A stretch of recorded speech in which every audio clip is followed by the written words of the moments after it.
What's up, Hanz family? It is Hanz here, and we are going to do a beauty tutorial.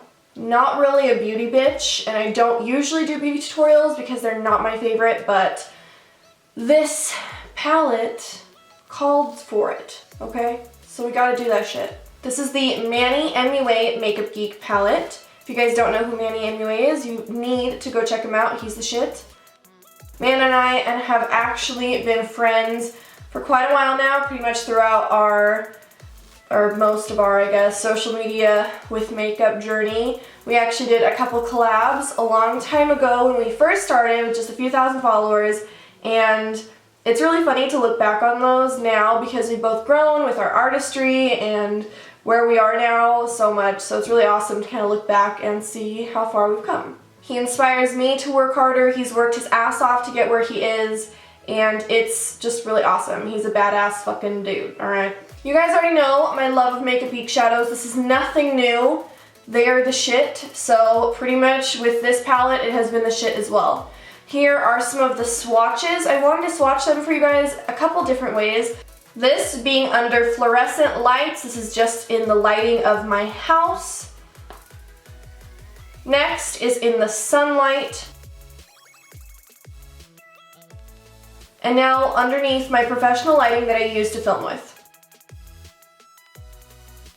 This palette is coming out on February 24th, and the price is going to be $45. If you ask me, definitely worth it, but I love Makeup Geek eyeshadows regardless of whose palette this was. I'd want it. So man, you guys, be ready with those alarms, be ready to buy it, because I can promise you this will sell out fast. Hopefully, I'm hoping and praying that some of these shades like Mars will be somehow not made limited edition, but as of right now they are said to be limited edition.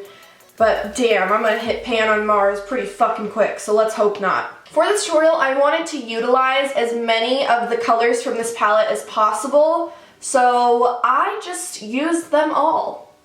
So I started off already doing one eye previously, and for this entire look, I'm going to be using these Morphe brushes. You guys asked to see what brushes I use, so here you go. Firstly, you just want to prime your eyes. I'm using the Urban Decay Primer Potion all over my top lid and my bottom. I usually use a brush to blend it in, but you can always use what your mama gave you and just use your fingers. Just to dust all over our lid, I'm going to be using Beaches and Cream from the Manny palette. This was already a shade from Makeup Geek. And putting a shadow all over your primer helps to just blend the other eyeshadows on top easier. You can see it's kind of warm, but even on my pale skin, it works perfectly. To start blending into the crease, I'm using Makeup Geek's SORA eyeshadow, which is a Manny shade. And you can see I'm taking a smaller fluffy brush just to get right into the crease and blending it outwards into that Beaches and Cream we put all over our lid. We're kind of creating halo eyes, so slowly build up as you go.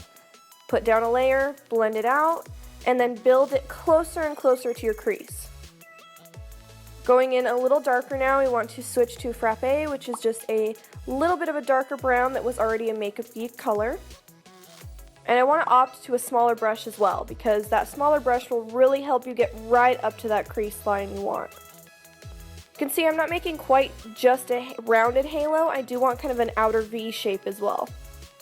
You want a very nice gradient to transition from your skin color to that Beaches and Cream, to that SORA, and then to Frappe.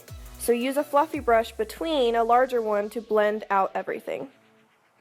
APHRODITE is another Manny shade from the palette. It's kind of a warm dark brown that's matte. I love it. I'm definitely using this for shading for body painting looks. I want to take that again just to that very, very bottom crease line.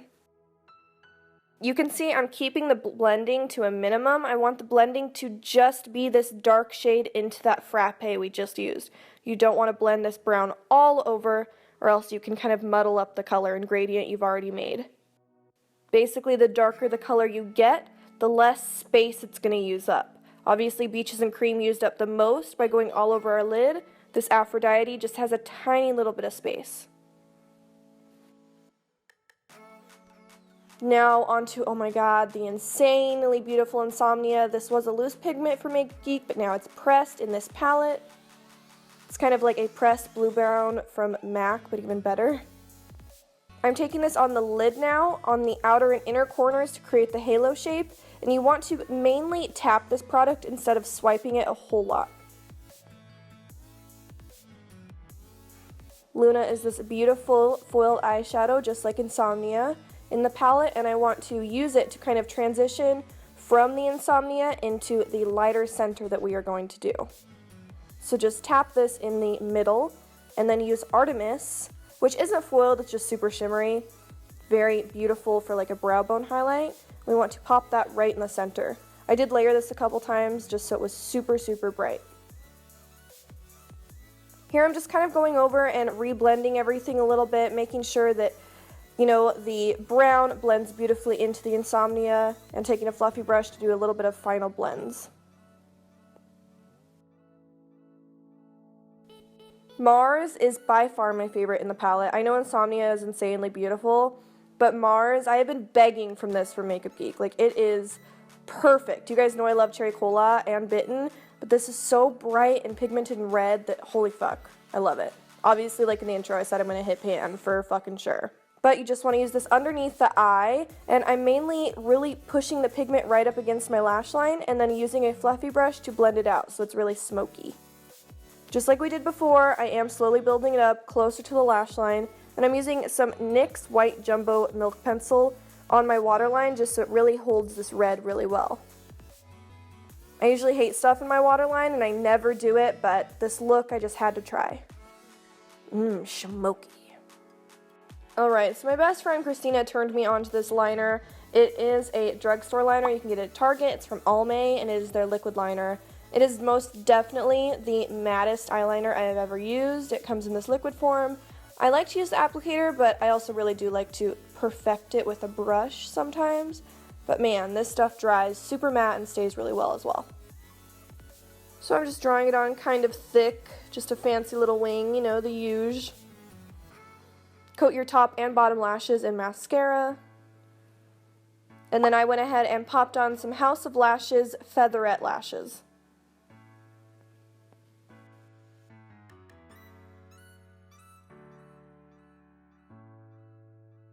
For the lips, to finish off the look, I did go with Gerard Cosmetics Cher Hydra Matte Lipstick, which is a liquid lipstick. Dries completely matte, and I do overline my lips a little bit. I was going to go with a cooler lipstick, but I really did think that the warm tones would go well with the warm eyes.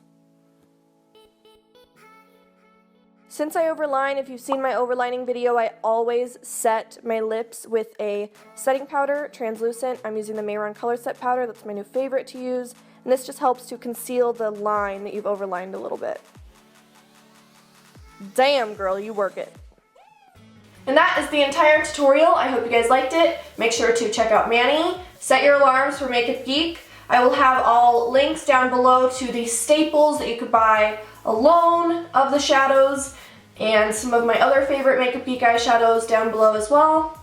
Please subscribe if you haven't already, and I will see you guys later.